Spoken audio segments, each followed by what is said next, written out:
우리가 사극이나 영화를 통해서 옛날 고대의 성이 함락되는 장면을 지켜보곤 합니다. 그때 성은 적들로 인해서 성문이 부서지고 성벽이 무너지면서 제압당하기 시작하는데, 오늘 우리는 이러한 모습을 욥의 삶을 통해서 지켜볼 수가 있습니다. 욥은 이제 자신의 고난이 점점 더 깊어짐에 따라 자신의 삶이 무너지는 것을 보면서 극도의 불안감과 공포감으로 인하여 떨고 있습니다. 마치 다 부서진 외나무 다리에 올라서 있는 것처럼 조금만 강한 바람만 불면 떨어져 죽을 수밖에 없는 지경에 놓인 것처럼 욥은 울부짖으며 불안해하고 있습니다.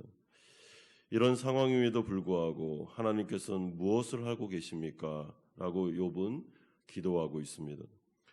오늘 본문은 1절에서 그러나 이제는 이라는 탄식으로 시작합니다.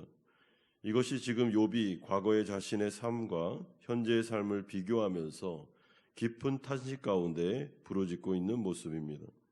과거에는 행복했는데 지금은 극도의 불행으로 곤두박질고 있습니다.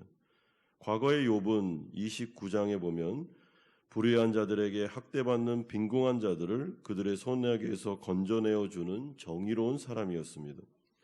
그래서 빈궁한 사람들로부터 최고의 존경을 받고 공동체 가운데 최정상에 있었던 존귀한 지도자였습니다. 그러나 이제는 욥의 처지가 어떻게 되었습니까? 존귀와 칭찬은커녕 빈궁한 자들로부터도 비웃음을 당하고 손가락질과 조롱과 모욕을 당하는 처지가 되고 말았습니다. 어떻게 하다 이렇게 되었을까요? 아니, 어떻게 자신을 도왔던 자들까지도 욥을 조롱하고 욕하고 침까지 뱉을 수 있겠습니까? 그런데 지금 그런 놀라운 일이 욥에게 일어나고 있는데, 사람이라는 게 참 그렇습니다. 잘 될 때는 그 옆에 많은 사람들이 모이지만 욥과 같이 망하고 고난이 올 때는 사람들이 떠나가는 정도가 아니라 그 사람을 비웃고 조랑하는 것이 바로 사람들의 악한 모습입니다. 이에 대하여 욥은 극도의 수치와 모멸감으로 곤두박질치고 있습니다. 1절에서 8절까지를 보시면 자신을 지금 비웃는 자들이 얼마나 하찮고 보잘것없는 자들인지를 정확하게 설명합니다. 1절에 그들의 아비들은 내가 보기에 내 양떼를 지키는 개 중에도 둘만하지 못한 자들이니라. 8절에도 그들은 본래 미련한 자의 자식이요 이름 없는 자들의 자식으로서 고토에서 쫓겨난 자들이니라. 이것이 바로 욥의 또 다른 고통이었습니다. 이처럼 사람에게 있어 다른 사람에게 인정받고 존경받는 것은 매우 중요합니다. 성도도 마찬가지인데 사람은 자신을 존귀하게 여겨주는 사람이 있어야 담대하게 용기를 내어서 자신의 일을 감당하고 삶을 살아낼 수 있기 때문입니다. 그러므로 위로와 지지가 필요합니다. 그러나 욥에게는 이 모든 것들이 다 사라져 버렸습니다. 그런데 더 큰 어려움은 욥의 삶이 지금 적의 공격을 받아 속수무책으로 무너지고 있다는 사실이었습니다. 그런데도 욥은 이에 대한 방어할 힘도 대받아칠 능력도 전혀 없었습니다. 마치 어느 깡패가 집에 들어와서 집안 살림들을 때려 부수고 해코지를 하는데도 이에 대해 아무런 방어도 할 수 없는 연약한 처지에 놓여 있었습니다. 그야말로 속수무책으로 당하고 있는 것입니다. 이에 대해서 욥은 12절에서 15절을 통해서 자신의 상황을 다음과 같이 진술하고 있습니다. 그들이 내 오른쪽에서 일어나 내 발에 덫을 놓으며 나를 대적하여 길을 에워싸며 그들이 내 길을 헐고 내 재앙을 재촉하는데도 도울 자가 없구나. 그들은 성을 파괴하고 그 파괴한 가운데로 몰려드는 것 같이 내게로 달려드니 순식간에 공포가 나를 에워싸고 그들이 내 품위를 바람같이 날려버리니 나의 구원은 구름같이 지나가 버렸구나. 마치 이 진술들은 전쟁 상황을 묘사하는 것 같습니다. 발에 덫을 놓고 길을 에워싸며 길을 헐고 성을 파괴하고 그 파괴된 가운데서 몰려 들어오는, 이것은 전쟁입니다. 따라서 지금 욥이 자신의 지금 현재의 삶을 묘사하면서 나는 지금 치열한 전쟁을 하고 있다, 굉장히 어려운 가운데 있다라고 그는 자신의 현실의 어려움을 토로하고 있습니다. 자신의 인생이 얼마나 어렵고 고통스러웠든지, 또한 자신을 공격하는 자들의 비난과 조롱과 정죄와 멸시가 얼마나 견디기 힘들었든지, 그는 자신이 힘을 다해서 전쟁을 하나 무너지고 내려가는 성처럼 자신의 삶은 지금 무너지고 있다라고 고백합니다. 그런데 진짜로 욥의 상황은 비유가 아니라 전쟁이었습니다. 그는 지금 영적인 전쟁을 벌이고 있습니다.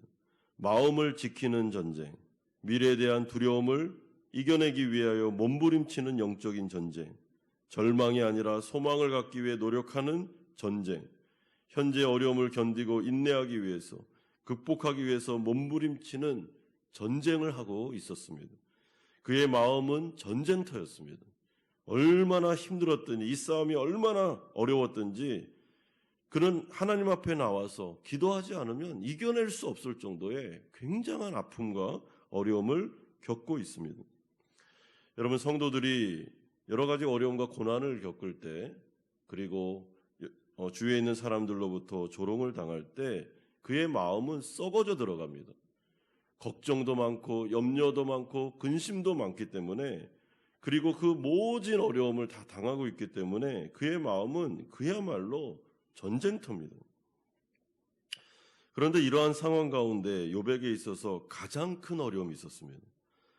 여러분, 고난도 어렵고 주위에 있는 사람들의 조롱도 어렵고, 그리고 자기를 그렇게 지지했던 사람들이 돌아서는 것도 어려웠습니다.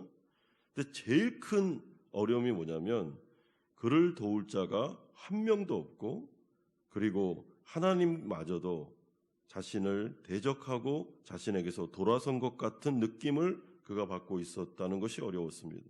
13절에 그들이 내 길을 헐고 내 재앙을 재촉하는데도 도울 자가 없구나. 15절에도 나의 구원은 구름같이 지나가 버렸구나. 철저하게 혼자 내버려진 내동댕이 처진, 누구 하나 도와줄 사람이 하나도 없는 그런 처지로 전락했는데, 심지어 하나님마저도 이런 욥의 고난 가운데 아무것도 하지 않고 있다라고 말하고 있습니다. 11절에 이는 하나님이 내 활세일을 늘어지게 하시고 나를 공고하게 하심으로 무리가 내 앞에서 굴레를 벗었음이니라. 하나님이 활세일을 느슨하게 하셨다고 고백합니다. 욥의 상황에 대해, 그의 고난에 대해 아무런 관심도 없으시며 도울 생각도 없어 보인다. 이것이 바로 욥의 어려움이었습니다. 철저하게 홀로 외롭게 이 고난 가운데 혼자 서 있는 것처럼 욥은 느끼고 있습니다. 자신의 아내도 떠났고 자식들도 다 죽었습니다.